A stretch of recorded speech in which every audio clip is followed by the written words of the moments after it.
नमस्कार, मैं हूं आशुतोष और आप देख रहे हैं सत्यहिंदी.com।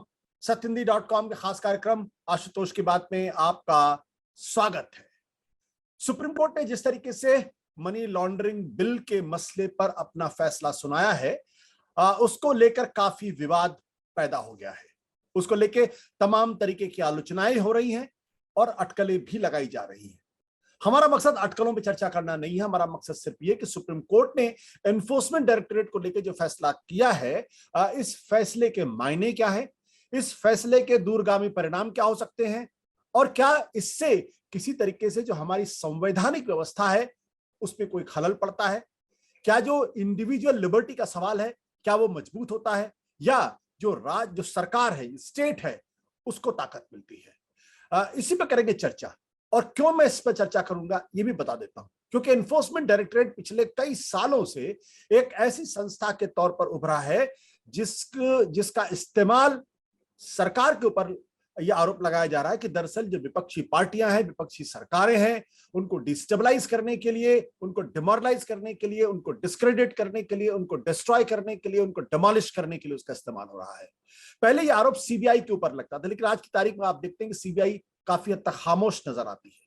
लेकिन सेंट्रल एजेंसी के नाम पे एनफोर्समेंट डायरेक्टरेट को जिस तरीके से अधिकार मिल गए हैं सुप्रीम कोर्ट के फैसले के बाद, जिस तरीके से उस पर मुहर लगी हुई है, उससे लोगों को डर यह है कि दरअसल विपक्ष के ऊपर अब और ज्यादा हमला हो सकता है।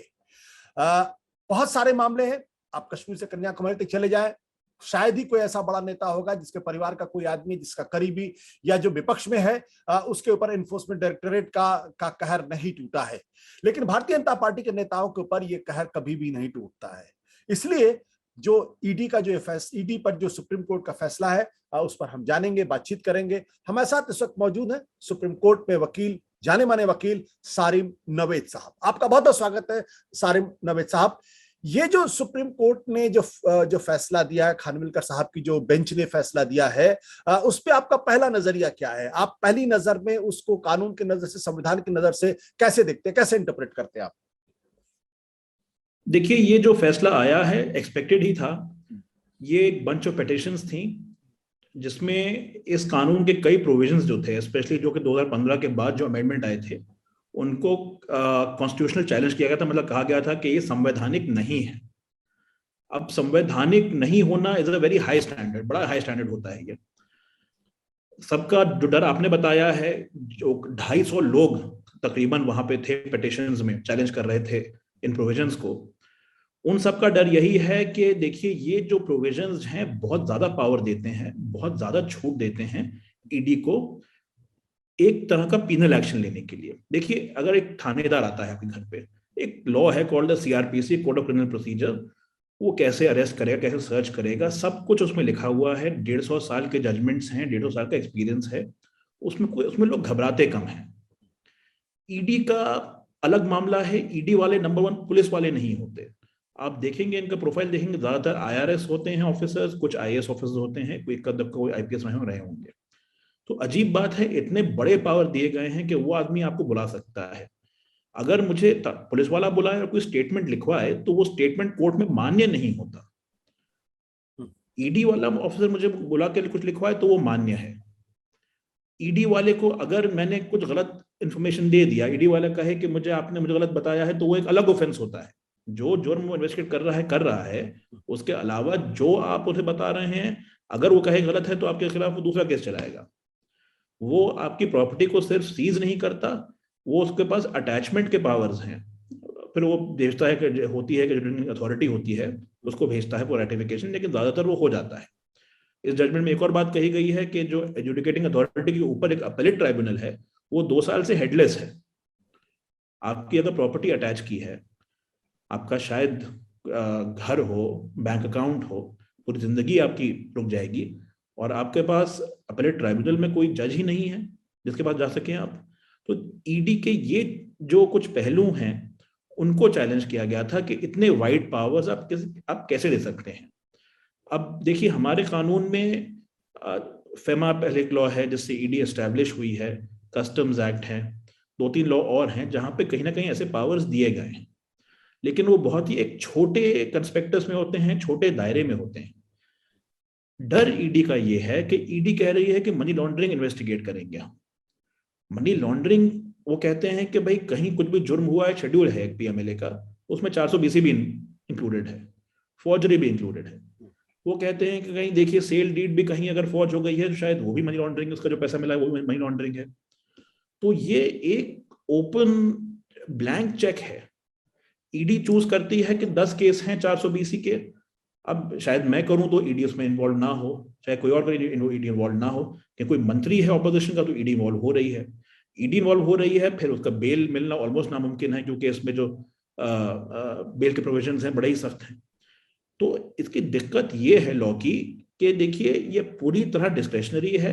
नंबर वन, ईडी जो चाहे केस उठा ले, और फिर उस केस में कम से कम 1 साल का वक्त उसके पास है ही कि प्रॉपर्टी अटैच करे, अरेस्ट करे, कोई जल्दी नहीं है। डेंजर इसका ये है। अब सुप्रीम कोर्ट ने जो जजमेंट दिया है, देखिए असंवैधानिक कहना तो बहुत ही एक हाई स्टैंडर्ड होता है।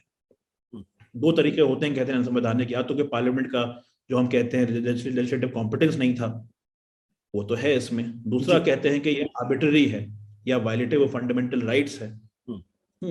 अब सुप्रीम कोर्ट का कहना भी सही है कि देखिए मनी लॉन्ड्रिंग है तो सीरियस मामला, इंटरनेशनल कन्वेंशन भी भारत ने साइन किए हुए हैं। जो प्रॉब्लम असल में है वो प्रॉब्लम है मिसयूज की। मिसयूज ईडी के पावर्स का, देखिए बेस्ट होगा कि ये केस टू केस बेसिस पे लड़ा जाए। ईडी कहीं क्यों जी, आपकी पुलिस है, अगर आपने कहा कि बाकी ठीक है एजेंसीज, ये नहीं है कि इतना आजकल इनफेमस नहीं है, तो कहीं ना कहीं ये देखिए जो ड्यू प्रोसेस कहते हैं जिसको हम, कि आपका जो भी आप एक्शन लें वो कानून के दायरे में, स्ट्रिक्टली कानून के दायरे में लें। ये नहीं है कि भाई हमारे पास डंडा है तो हम जो करना है करें, बाद में कोर्ट में जाकर देख लेंगे। तो उस एटीट्यूड से आगे निकलना है। इस जजमेंट का थोड़ा ड्रॉबैक यही है कि उसने वो एटीट्यूड कहीं ना कहीं उसे रीइंफोर्स कर दिया है। इसमें क्या क्या किन चीजों पर रिलीफ मांगी गई थी या किन चीजों पर ऑब्जेक्शन किया गया था जिसको सुप्रीम कोर्ट ने नहीं माना और जिसके बारे में कहा गया कि ड्रैकोनियन है? वो कौन सी चीजें जिसका आपने जिक्र किया है, उसमें सुप्रीम कोर्ट की क्या सोच थी? सुप्रीम कोर्ट की सोच हर चीज में इसमें एक ही रही है। देखिए उन्होंने कहा कि पहला चैलेंज है मनी लॉन्ड्रिंग के डेफिनेशन पे ही। आप कह रहे हैं कि देखिए एक कोई ऑफेंस कहीं हुआ है, 420 होगी या फिर कोई टैक्स का होगा, वो ऑफेंस है तो आपका ट्रायल चलेगा, पुलिस अपना इन्वेस्टिगेशन करेगी, चार्जशीट करेगी, ट्रायल होगा। तो ईडी बीच में क्यों आ रही है? ईडी को आना चाहिए जब कोई मामला ऐसा है, या तो क्रॉस बॉर्डर कोई उसका रेमिफिकेशन हो या कोई नेशनल रेमिफिकेशन हो, कि आप कहें कि देखिए ये लोकल पुलिस की बात नहीं, बस की बात नहीं है, इसके देखिए इतने पहलू हैं। जैसे मानिए कोई बहुत ही बड़े किसी उद्योगपति का होता है या बिल्डर का होता है कि देखिए साहब 60,000 लोगों को ठगा गया है, तो उन चीजों के लिए आप कह सकते हैं शायद कि देखिए लोकल पुलिस जो है, लोकल कोर्ट जो है, उसका एक्सपीरियंस नहीं है, उसके पास टाइम भी नहीं होता है, रिसोर्सेज भी नहीं होते हैं, उसके लिए आप मान सकते हैं। लेकिन ये जो पिक एंड चूज है, सेक्शन 3 सेक्शन 4 जिसमें जो डेफिनेशन है मनी लॉन्ड्रिंग की, वो पूरा डिस्क्रिशनरी है कि ईडी जो केस चाहे उठा ले। अब देखिए आप देख ही रहे हैं अलग अलग स्टेट्स में ये तो सिर्फ ऑपोजिशन पॉलिटिशियन पे ही लागू हो रहा है। अब इतना तो देखिए मेरे ख्याल से बीजेपी का सबसे बड़ा फैन भी नहीं कहेगा कि बीजेपी में सारे लोग दूसरे धुले हुए हैं, कि बीजेपी किसी सरकार में कोई ऐसा एलिगेशन नहीं है, लेकिन तो दिखने की बात है कि उन किसी स्टेट में एक्शन नहीं हो रहा है। दूसरा देखिए इसमें सब बहुत ही बड़ा पहलू होता है, चलिए ईडी ने अगर केस कर भी लिया, जैसे सुप्रीम कोर्ट ने इस जजमेंट में कहा, रिटरेट किया है जो लॉ है, कि केस ईडी उसी पे कर सकती है जहां पे पहले से एफआईआर हो। ईडी को जाना नहीं है जहां पर जाके एफआईआर हो जाएगी, पहले से एफआईआर हो, कोई ऐसा ऑफेंस हो, उसके बाद ही ईडी उसे आगे ले जा सकती है। ये उन्होंने बहुत बार उसमें रिपीट किया है। देखिए ईडी का इन्वेस्टिगेशन शुरू हो गया। दूसरी प्रॉब्लम आती है बेल की। अगर मेरे खिलाफ केस चल रहा है और चलिए मैं कम से कम मैं जेल के बाहर हूं, मैं केस लड़ सकता हूं।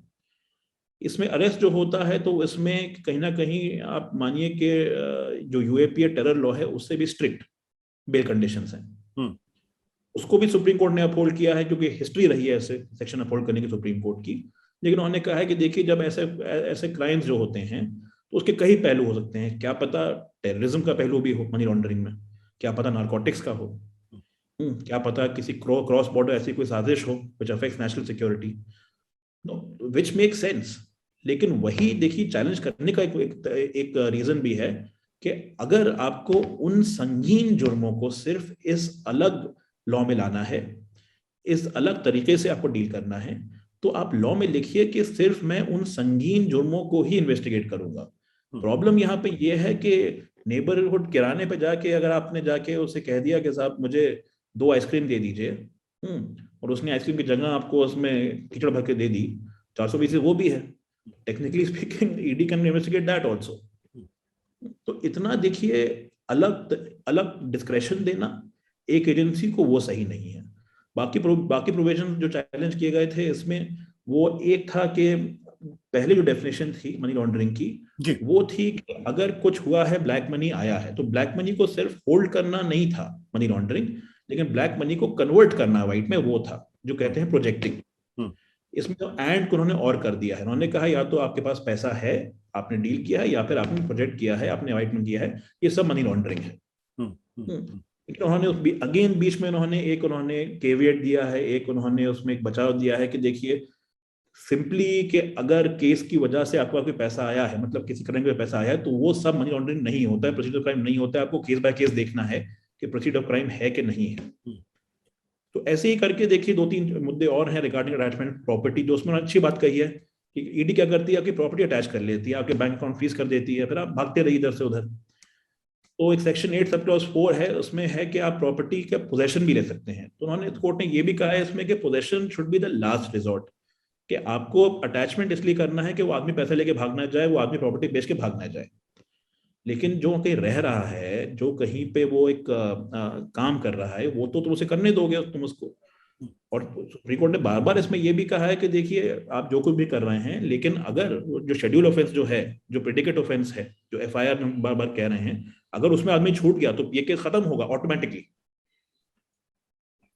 तो देखिए इसमें लेयर्स हैं। आपने कहा कि लेयर्स हैं, लेकिन इस पूरे मामले में अगर हमारे दर्शकों का अगर आप एक्सप्लेन कर सके कि मान लीजिए कि इन्फोर्समेंट डायरेक्टरेट ने किसी को अरेस्ट किया, और अरेस्ट करने के बाद जो कुछ भी उस आदमी ने बयान दिया जी, तो वो बयान पुलिस के सामने देने में वो कोर्ट में मुकर भी सकता है, और अगर ईडी के सामने, अगर ऑफिसर्स के सामने देता तो मुकर नहीं सकता उससे।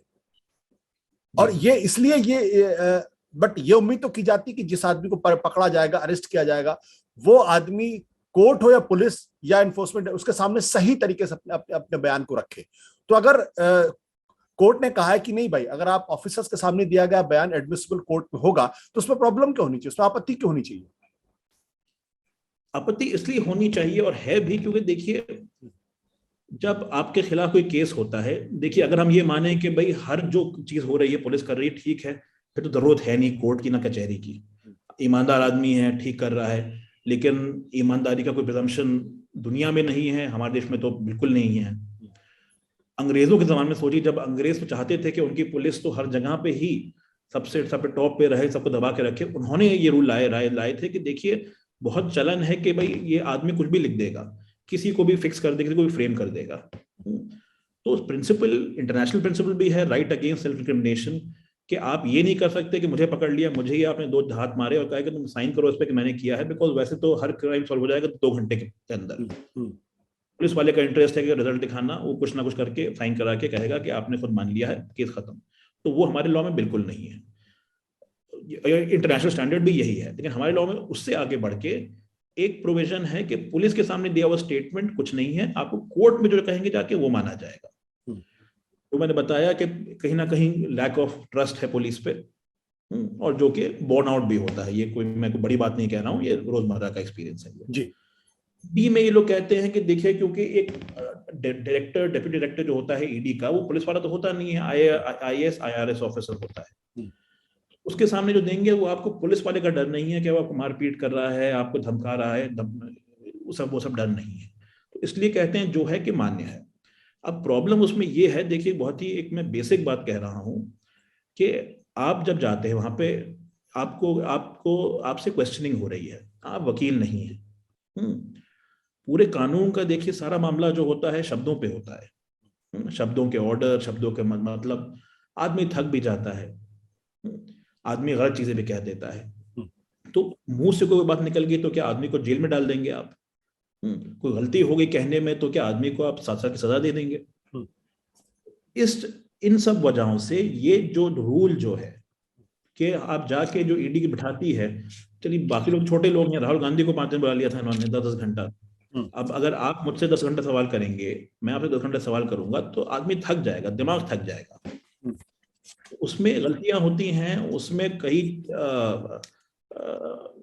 जो आता है बयान में वो सही नहीं होता, मैं बड़ी सिंपली कह सकता हूं मैं। इसलिए आपको, आपके पास राइट बिल्कुल है पूछने का, लेकिन अल्टीमेटली जो प्रूव होना है वो कोर्ट में होना है।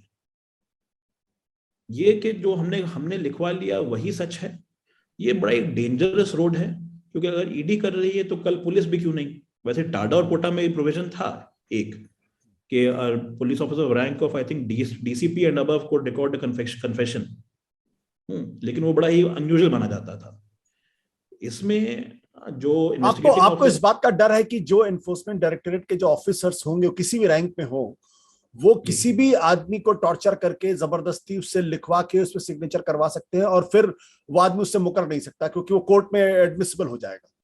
ऐसा एनफोर्समेंट डायरेक्टरेट के मामले में ऐसी चीजें सामने आई हैं क्या? देखिए, टॉर्चर बिल्कुल हो सकता है, लेकिन टॉर्चर देखिए जो फिल्मों में सोचते हैं कि मारपीट हो रही है, वही नहीं होता है। टॉर्चर तो वो भी होता है कि 5 दिन बिठा लीजिए किसी को 10-10 घंटा। राहुल गांधी बड़े आदमी, एसपीजी वगैरह अलग बात है, नॉर्मल आदमी को अगर बिठाया जाएगा, हमने केसेस में देखा है, किसी को पास एंटिसिपेटरी बेल भी है, लेकिन उसे बुलाया सुबह 10 बजे और रात 11 बजे बिठा रहे हैं, 6 दिन बिठा रहे हैं। अब उसकी मानसिक हालत क्या होगी, उसके अंदर डर क्या होगा, तो घर वाले क्या कहेंगे उसके, और एंड में आप उसको ऑफर देंगे कि तुम लिख दो, इतना मान लो तो तुम्हें हम छोड़ देंगे। देखिए, दिमाग में डर पहुंच जाता है तो डर सच का सबसे बड़ा दुश्मन होता है।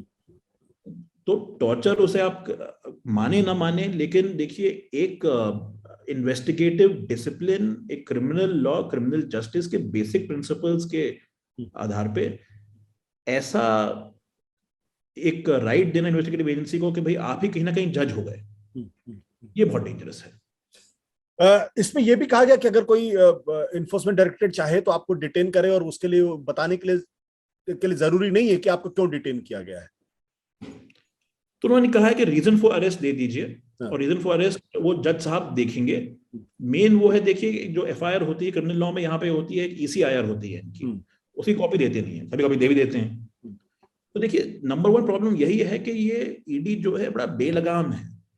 अगर मुझे पता है कि ईसीआईआर नहीं मिलनी, चलिए फिर भी कुछ भी करके हम कुछ जज साहब से परमिशन लेके रिकॉर्ड देके कर सकते हैं, लेकिन कहीं पे आप ईसीआईआर आपके कहने का मतलब यह है कि अगर कोई आदमी किसी को गिरफ्तार कर, मतलब एनफोर्समेंट डायरेक्टरेट किसी को अगर डिटेन कर रहा है और उसको यही नहीं बताया जा रहा कि आपको क्यों डिटेन किया जा रहा है, किस मामले में डिटेन किया जा रहा है, यह आपके कहने का मतलब है, फिर आप बेल कैसे आर्ग्यू करेंगे आप?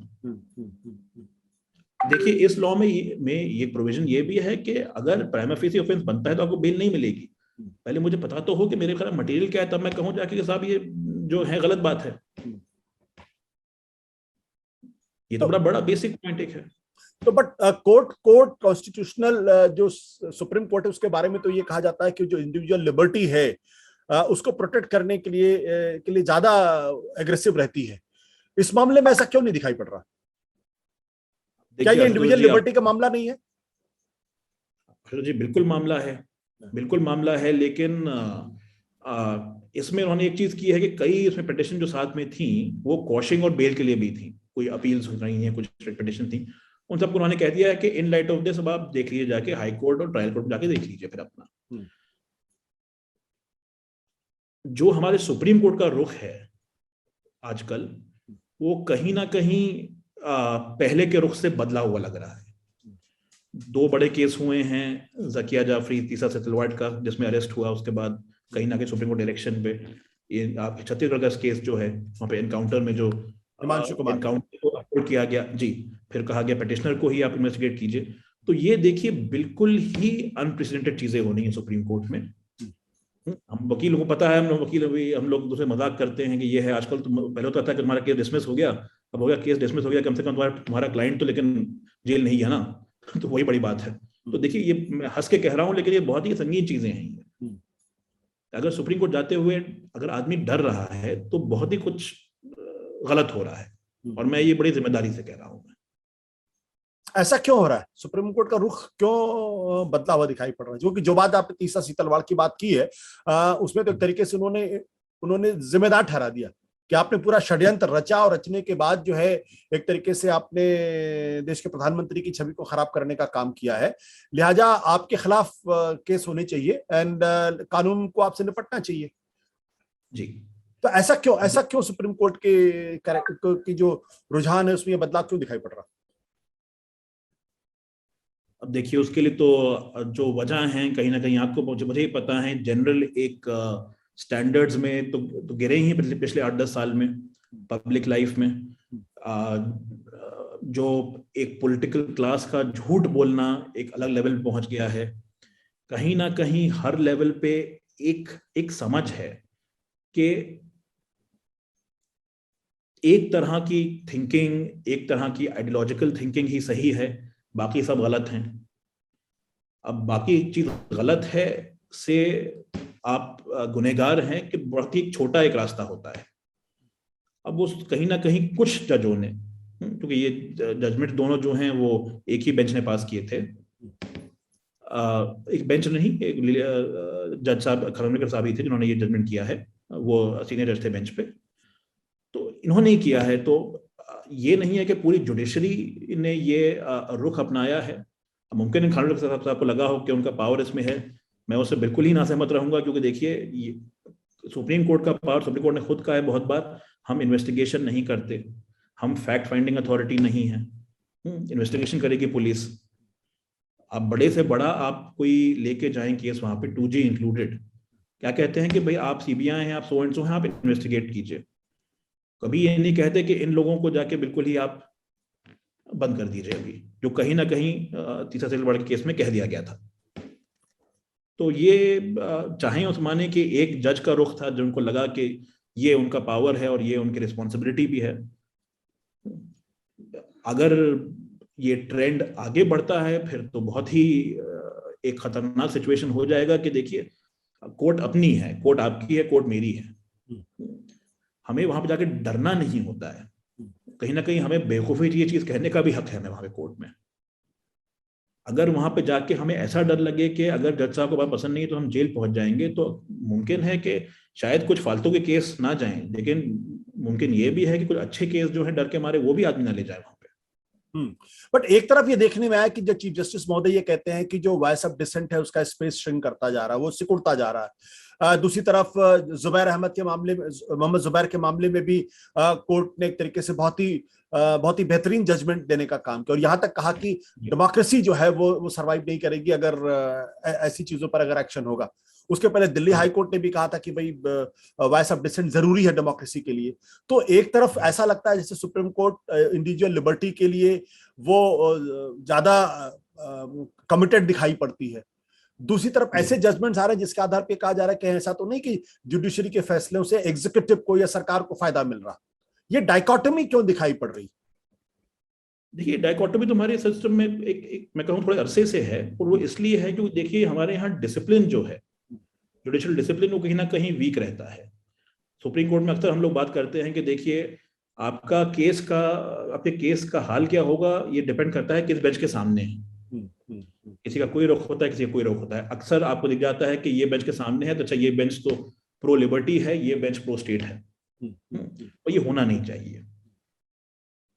सुप्रीम कोर्ट का देखिए जो पहले माना जाता था डार्केस्ट चैप्टर इमरजेंसी के दौरान ADN जबलपुर का, जब उन्होंने कहा कि article 21 right to life habeas corpus petition available ही नहीं है, आप नागरिक हैं, आपको कानूनी तौर पे गोली मारी जा सकती है और आप कुछ नहीं कर सकते, वो माना जाता है सबसे लोएस्ट पॉइंट। जैसे HR खन्ना ने तब डिसेंट दिया था, उन्हें आज तक याद किया जाता है। तब देखिए एक बहुत ही सिंपल एक लड़ाई थी कि एक तरफ बिल्कुल सरकार बिल्कुल गलत थी, इमरजेंसी बिल्कुल गलत थी, हमारे जो डेमोक्रेसी को सस्पेंड किया गया था बिल्कुल गलत था। आजकल डेमोक्रेसी ऑपरेशन में है, इमरजेंसी नहीं है, लेकिन जैसे अरेस्ट हो रहे हैं आप और हम लोग सब जरूर अपने से मजाक करते होंगे, अरे ये मत ट्वीट मत करो, ये मत लिखो, अरे तुमने ये कह दिया तुम्हें उठा के ले जाएंगे। कहीं ना कहीं ये मजाक नहीं रह गया है। कहीं कोई पुलिस आएगी आपको अरेस्ट कर लेगी, उसका मतलब मकसद ये भी नहीं है कि आप कन्विक्ट करें, आपको डाल देंगे हफ्ता 10 दिन जेल में कहीं दूर दराज इलाके में। आप पहले वकील करते रहिए वहां पे, फिर वकील करेंगे, जब तक कहेंगे आप लोकल चोरिटी लाइए, फिर आप उसमें दिन और निकल जाएंगे आपको। जुबैर के लिए तो सुप्रीम कोर्ट ने बहुत स्ट्रांग ऑर्डर दिया है। तो मैं उसमें लेकर उसमें उम्मीद की बात नहीं, मैं ये भी कहूंगा कि देखिए जहां पे नाउमीदी लगती है, हमें लगता है कुछ जजमेंट जो हैं वो बड़े ही अनफेयर एंटी लिबर्टी हो गए हैं, लेकिन जैसे जुबैर का जजमेंट है तो वहां पे बहुत हद तक उन्होंने टेक्निकलिटीज को साइड में रख के एक स्ट्रांग ऑर्डर दिया है कि देखिए ये चीजें जो हैं कि आप हरास जो कर रहे हैं इंसान को, मीनिंगलेस केसेस और रिपीटेड केसेस कर करके, तो उसमें अब हम एक्शन लेंगे। अब ये एक्शन अगर बार बार होगा तो बड़ा अच्छा मैसेज जाएगा। ये एक्शन में आगे जाऊंगा, अगर वो जो पुलिस वाले जो हैं जिन्होंने ये अरेस्ट किया है, मैं कहूंगा जो मैजिस्ट्रेट भी जो हैं जिन्होंने अनिश कुमार गाइडलाइन सुप्रीम कोर्ट की है कि 7 साल से कम सजा के केस में ये ऑर्डिनरी अरेस्ट मत कीजिए। अगर आदमी इन्वेस्टिगेशन ज्वाइन कर रहा है तो आप इन्वेस्टिगेशन करिए, चार्जशीट करिए, देखिए आगे कोर्ट को। अगर ऐसे जो रिस्पॉन्सिबल ऑफिशियल्स हैं उनसे सुप्रीम कोर्ट पहले जवाब मांगे, मैं नहीं कह रहा कंटेम्प्ट कर दे, जवाब मांगे कि आपने क्या सोच के ये किया। जब वो रिस्पॉन्सिबिलिटी उसके ऊपर अफिक्स होगी तो अगली बार वो 10 बार सोचेगा करने से पहले। देखिए मामला सारा ये नट्स एंड बोल्ट्स का है। हम इस देश में हम लोग बहुत, हमारे लॉज में आपको बताऊं ईयू से बेहतर हैं, यूएस से बेहतर हैं। हमारा मामला है, हमारी प्रॉब्लम है इम्प्लीमेंटेशन। हम लोग बड़ी बड़ी बातें बहुत करते हैं, लेकिन देखिए जब तक सहारनपुर, अलीगढ़, बेतवा, इन जगहों पे पुलिस थाने और मजिस्ट्रेट में के यहाँ पे आपको सही कानून का एप्लीकेशन नहीं मिलेगा, तब तक हम सब डेंजर में हैं। देखिए पहले भी नहीं था, पहले 10 साल पहले भी कोई नहीं था, कोई स्वर्ग था, लेकिन हम लोगों को लगता था बैठ के दिल्ली में कि देखिए हम दिल्ली में बैठे हुए हैं, हमारी पटियाला हाउस कोर्ट है, अच्छी कोर्ट है, अच्छे जज होते हैं, दिल्ली हाई कोर्ट है, सुप्रीम कोर्ट है। कहीं ना कहीं वो लॉलेसनेस जो कि यूपी में थी अब वो दिल्ली के बीच में आ गई है। तो उसका इलाज भी देखिए बॉटम अप ही करना है, अभी अब इस अगर एक बार सुप्रीम कोर्ट की 3 जजों की बेंच ने एनफोर्समेंट डायरेक्टरेट के मसले पर फैसला दे दिया जी, तो अब इसमें रेमेडी क्या है? क्या देश ऐसे चुपचाप बैठा रहे जी? कोई जुडिशियल रेमेडी है इसकी? देखिए जुडिशियल रेमेडी तो कुछ नहीं है। देखिए तो एक तो मैं बताऊंगा हमारे सिस्टम में कोई फाइनल जुडिशियल ऑर्डर होता नहीं है, सब कुछ रीओपन होता है 10, 20, 15 साल बाद। लेकिन उससे पहले मैं आपसे कहूंगा कि देखिए रेमेडी इसमें पॉलिटिकल है। कानून असंवैधानिक नहीं है का मतलब ये नहीं होता कि कानून सही है। कानून बुरा भी हो सकता है लेकिन संवैधानिक हो सकता है, क्योंकि संवैधानिक तरीके से पास हुआ है और जहां पे जो उसमें लिखा हुआ है वो आर्टिकल 14, आर्टिकल 21 के विपरीत नहीं है। लेकिन बताना है लोगों को, सबसे बड़ी अदालत, सबसे बड़ी कचहरी तो लोग ही हैं यहाँ पे। अगर लोगों तक मैसेज जाए कि देखिए ये जो हो रहा है ये आपकी डेमोक्रेसी, आपके लोकतंत्र को खत्म कर देगा। सारिम भाई माफ करेगा, मैं आपको बीच में टोक रहा हूं। मैं कह रहा हूं कि क्या इस जो ये बेंच है, खानविलकर साहब की जो बेंच है, इसके फैसले को सुप्रीम कोर्ट में चुनौती दी जा सकती है कि भाई ये लार्जर कॉन्स्टिट्यूशनल इशू का मसला है, लिहाजा लार्जर बेंच इस पर, या कॉन्स्टिट्यूशन बेंच इसके ऊपर फैसला करके तय करे क्या करना है क्या नहीं करना है? क्या ये चीज उपलब्ध है?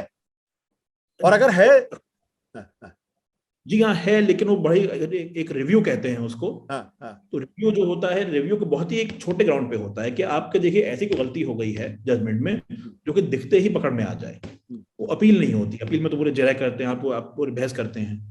तो रिव्यू होती है और वो सेम बेंच सामने जाती है। खानविलकर साहब तो मेरे ख्याल से रिटायर हो रहे हैं 2 दिन में, शायद आज ही रिटायर हो रहे हैं, तो ये जाएगी बाकी रिमेनिंग जजेस के पास। आप रिव्यू कर सकते हैं, लेकिन रिव्यू का देखिए सक्सेस रेट तो 1% भी नहीं होता सुप्रीम कोर्ट में। लेकिन दूसरा इसका पहलू ये है कि एक मुद्दा जो था इसमें पहले उठाया गया था कि ये अमेंडमेंट जो हैं ये फाइनेंस बिल, मनी बिल करके पास किए गए थे राज्यसभा से, इसको कहीं ना कहीं स्क्रूटिनी बचाने के लिए। वो मुद्दा भी खुला हुआ है कि वो मुद्दा 7 जज बेंच के सामने आना है अभी। तो अगर वो मुद्दा सरकार हारती है तो ये तो सारे अमेंडमेंट वैसे ही चले जाएंगे। नहीं, बट मैं अगर एक हाइपोथेटिकल सिचुएशन अगर मैं सोचूं कि मुझे ऐसा लगता है कि इस जजमेंट के बाद से the law of natural justice का वायलेशन हुआ है कि मुझे अरेस्ट किया जा रहा है और मुझे खुद ही नहीं पता किस आधार पर अरेस्ट किया जा रहा, या मुझे डिटेन किया जा रहा है, मेरे से पूछताछ की जा रही है और मुझे नहीं मालूम है। तो फिर मैं कैसे अपने आप को डिफेंड करूंगा? और ये तो बुनियादी सवाल है। अगर आप किसी को एक थप्पड़ भी मारते हैं तो कम से कम बताना तो चाहिए भाई क्यों तुमको थप्पड़ पड़ा है, या तुमको तुम्हारे साथ क्यों जाती हो रही है, तुमको ये सजा क्यों मिल रही है। अगर इस चीज का इसमें वायलेशन हो रहा है तो सुप्रीम कोर्ट में क्यों नहीं पिटीशन डाल के इस पूरे फैसले को चुनौती दी जा सकती है? देखिए, अभी तो फैसला आया है, उन्होंने कहा है कि grounds for arrest must be communicated. एक फॉर्मेट नहीं दिया only ground for arrest, detention को तो नहीं ना। आप मुझे मेरे घर से उठा के रात को 2 बजे लेके जाएंगे और मुझे यही नहीं पता कि मुझे क्यों लेके जाया जा रहा। जी हाँ, तो ये तो मेरा अधिकार है ना कि आप अगर मुझे डिटेन कर रहे हैं या मेरे खिलाफ कंप्लेन कर रहे हैं तो मुझे तो पता होना चाहिए कि क्यों ऐसा हो रहा है। अगर मुझे वो पता नहीं चल रहा है तो मेरे तो जो कॉन्स्टिट्यूशनल राइट्स है, नेचुरल राइट्स हैं, उसका हनन हो रहा है। क्या इस आधार पर सुप्रीम कोर्ट में चुनौती दी जा सकती है? क्या पिटीशन किया जा सकता है? जैसे मैंने कहा कि हमारे सिस्टम में कुछ भी फाइनल नहीं होता है। तो नया ग्राउंड देखिए लॉ में क्या है कि कोई भी ग्राउंड इसमें अगर छूट गया हो, आप कहें कि एडिक्वेटली अगर एड्रेस नहीं हुआ हो, आप फिर जा सकते हैं कोर्ट में। लेकिन प्रैक्टिकली अभी के लिए वो रिकंसिडरेशन मुश्किल लगता है। अभी जजमेंट आया है, महीने भर बहस के बाद जजमेंट आया है 3 जज बेंच का। लेकिन आपकी बात से बिल्कुल सहमत हूं मैं कि चैलेंज तो होना चाहिए और नई इसमें थिंकिंग आनी चाहिए। बिल्कुल, क्योंकि मेरा अपना मानना है कि संविधान में कुछ भी अंतिम नहीं है। हमारे संविधान पे लगातार बदलाव की जरूरत है। और अगर सुप्रीम कोर्ट पे अगर कहीं कोई गलती कर रहा है या उनसे गलती हो रही जाने या अनजाने, तो उसकी भी रेमेडी अवेलेबल होनी चाहिए। ये क्या होगा कि सुप्रीम कोर्ट ने एक फैसला दे दिया और उसको वो अंतिम है और उसको चुनौती नहीं दी जा सकती। बहुत बहुत शुक्रिया सारिम नावेद साहब हमसे बातचीत करने के लिए। सारिम नावेद साहब, हमने जानने की कोशिश की दरअसल इन्फोर्समेंट डायरेक्टरेट सुप्रीम कोर्ट का जो फैसला है उसके मायने क्या है और उससे क्या जो इंडिविजुअल लिबर्टी का सवाल है उसमें गड़बड़ पैदा हो रही है या नहीं पैदा हो रही, और अगर कहीं सुप्रीम कोर्ट से अगर कुछ गड़बड़ी हो रही है तो क्या उसका इलाज हो सकता है या नहीं। बहुत बहुत शुक्रिया, धन्यवाद, नमस्कार। सत्य हिंदी का ऐप डाउनलोड करें गूगल प्ले स्टोर पर।